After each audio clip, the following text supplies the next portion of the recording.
Olá a todos, a luta continua, apesar de saber que existem oposição em todas as coisas, né? E isso é uma verdade que não pode ser questionada.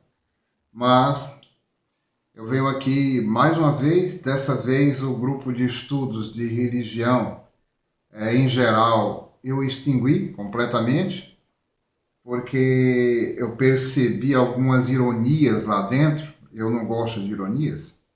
Eu prefiro dizer a coisa do jeito que realmente ela é. Mas eu tenho outros grupos aí e brevemente estarei lançando um grupo especial onde eu vou filtrar quem realmente merece fazer parte do grupo e que sabe realmente discutir as coisas dentro do que se consegue chamar de estudo verdadeiro, né? Então, hoje, eu só pretendo falar um pouco sobre a helenização na Palestina, uma coisa bem interessante. A história proporcionou o surgimento de uma literatura judaica focada na história dos judeus. E no meio judaico da cultura, Alexandria destacou-se com uma literatura filosófica cujo expoente máximo era Filon. Filon era judeu. Então, de 20 antes de Yeshua e 50 depois de Yeshua, Filon foi o exemplo clássico de judeu helenista. Bem, e agora vamos ver o que é o helenismo. É a mistura da cultura helênica, da cultura grega, dos costumes romanos, misturado com os costumes judaicos. Essa é que é a verdade. E no final das contas, não deu boa coisa não, né?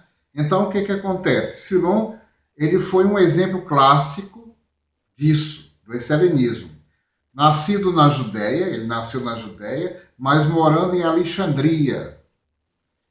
Ele tentou, na verdade, integrar a filosofia grega, a teologia mosaica, a teologia de Moisés, que Moisés ensinou, escrevendo toda a sua obra em língua grega. Dá para imaginar que foi de bem daí, desse ponto, que nasceu as ideias que mais tarde terminaram se transformando no cristianismo, né? Então, houve uma mudança, uma contaminação, eu chamo de contaminação, dos três tipos de judaísmo da Judéia, porque os essênios, muitos deles também se encantaram com a cultura helenista, e os demais grupos que existiam na época, né? Na oprimida Palestina daquele tempo, surgiu uma literatura histórica cujo principal autor era, na realidade, o helenista Flávio Josefo. Muito se fala em Flávio Josefo, era judeu, historiador judaico. Era historiador judaico, mas ele era helenista. Ele era a favor dessa mescla, dessa mistura. A gente pode acreditar em tudo que Flávio Josefo diz? Podemos acreditar sim. Porque como historiador, ele focou bem na história e relatou os fatos. Mas ele era a favor, ele era um dos apaixonados por essa cultura. Em 37 a 100 depois de Yeshua, crê-se que escreveu em aramaico apenas Guerra Judaica. Só isso. Nem hebraico ele não usou, embora ele fosse versado no hebraico. Ele usou o aramaico apenas para o livro dele, Guerra Judaica. O resto de sua obra, como Antiguidades Judaicas, um paralelo à Bíblia hebraica, foi escrito em grego. Foi totalmente escrito em grego. Quer dizer, isso aí mostra o sincretismo linguístico das vertentes daquela época, que existiam outros idiomas também, é claro, mas esses aí eram os principais quando se refere à questão de cunho judaico. A helenização ganhou espaço porque muitos judeus fascinados pela liberdade grega viam o helenismo uma forma de quebrar o tradicionalismo. Veja bem como o homem é. O homem recebe do Eterno a lei, a Torá, e depois ele quer se libertar da Torá, porque a Torá ela tem regras balanceadas, regras sérias para serem seguidas. Mas como eles não queriam, nem os judeus, nem muitos judeus queriam seguir a Torá, como realmente é, então encontraram no helenismo uma forma de sair do tradicional. Quer dizer, vamos inovar, vamos renovar. Eu já vi alguns, entre aspas, amigos meus aqui, dizer que eu sou arcaico, sou antigo, que tem que renovar. Que renovar o quê? Não tem que renovar o que já foi colocado como certo, tá? Não tem que renovar aquilo que diz lá que não pode mudar, que o Pai Celestial diz que não pode mudar, vamos mudar. Que mudar o quê? Não tem que mudar nada, tem só que seguir, né? Então, o que acontece? A cultura helenista avançou forte na segunda metade do século I, antes de Yeshua. E no século I, propriamente dito, depois de Yeshua, quando ele começou a se movimentar e mostrar que ele era o profeta de Israel para aquela época. Alcançou a elite de Jerusalém. Veja bem, penetrou dentro da própria elite de Jerusalém. Os sacerdotes que excederam a beleza da arquitetura helenista e os modos gregos de prazer. Veja bem, o judeu deixou aquela coisa do casamento certinho, do jeito que foi ensinado na lei judaica, e cedeu aos prazeres dos gregos. Os gregos eram imorais, eram indecentes. Tá? Eles tinham relação homem com homem, mulher com mulher. Os gregos eram debochados. Isso aí está na história contada. Tá? Os gregos eles gostavam de fazer sexo a 3, a 4.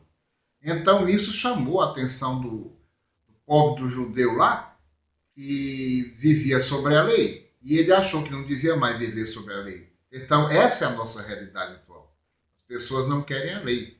Por quê? Porque querem a coisa avacalhada mesmo, do jeito que está. Segundo Flávio José, Jerusalém tinha 120 mil habitantes na época. 120 mil habitantes. E na época das peregrinações religiosas ao templo, circulavam ali 500 mil pessoas. Ali, em Jerusalém, para ir ao templo. O helenismo permaneceu. Herodes o Grande, durante o domínio romano, Herodes o Grande, criou cidades helenizadas. Quer dizer, não tinha mais nada a ver com a Judéia.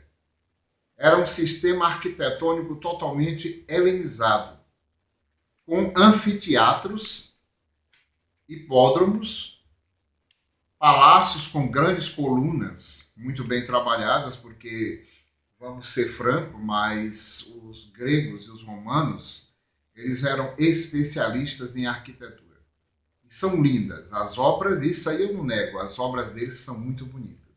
Então, os gregos investigavam fatos históricos, esmiuçavam detalhes e interpretações, enquanto os judeus se preocupavam em relatar a história desde a criação do mundo. Pá! Bateu! Olha aí o que aconteceu. É lógico que a Torá, quando ela é vertida para o grego, ela é vertida de uma maneira diferente, já helenizada. Então os elementos helenistas aparecem aqui e ali. Por quê? Porque não convém que as pessoas realmente tivessem um conhecimento aberto sobre o assunto. Tá? Em meio à história, vai ocorrer a revolta dos Macabeus, que foi um movimento de independência da Judéia, do jugo dos dá licença aqui. Esse nome aqui é meio complicado, né? Dos Seleucidas. Começa com o sacerdote Matatias. Matatias se recusando a servir no templo, e organizando uma resistência apoiada pelos fiéis da Torá. Quer dizer, existia um grupo de resistência que queria que a coisa mantivesse os parâmetros do jeito que era, desde os tempos de Moisés até aquele tempo. Né?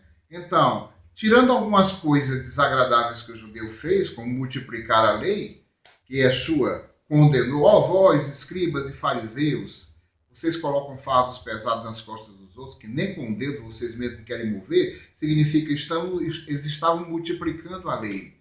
Eles estavam saindo só da Torá e lendo coisas e interpretando e colocando aquilo como lei. Né? Como os Hassidim, os piedosos, seu filho Judas Macabeus, assumiu a liderança em 164 AC, destrói altares helênicos, porque existiam altares dedicados aos deuses gregos e romanos. Né? Repõe os costumes judaicos e faz uma rededicação do templo de Jerusalém, dando início à dinastia Asmoneia. Então, deu início a isso, vinha aí. Né? Quando ele assumiu. Né?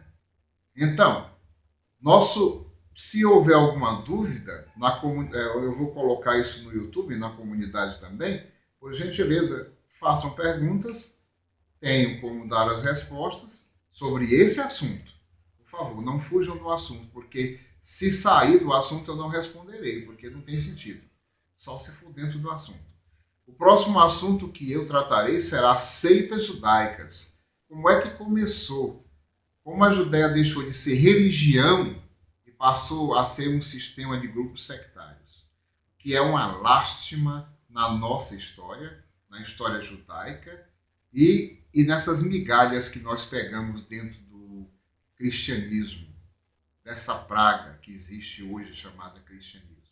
Desculpem-me os cristãos, que são sinceros, mas vocês estão dentro de uma praga. Uma praga que tira vocês da realidade do foco principal e jogam vocês nas ilusões de honra. Tá? Então, aí está o que eu tinha para trazer hoje. Shalom para todos. E até a próxima oportunidade, onde a gente se encontrar outra vez.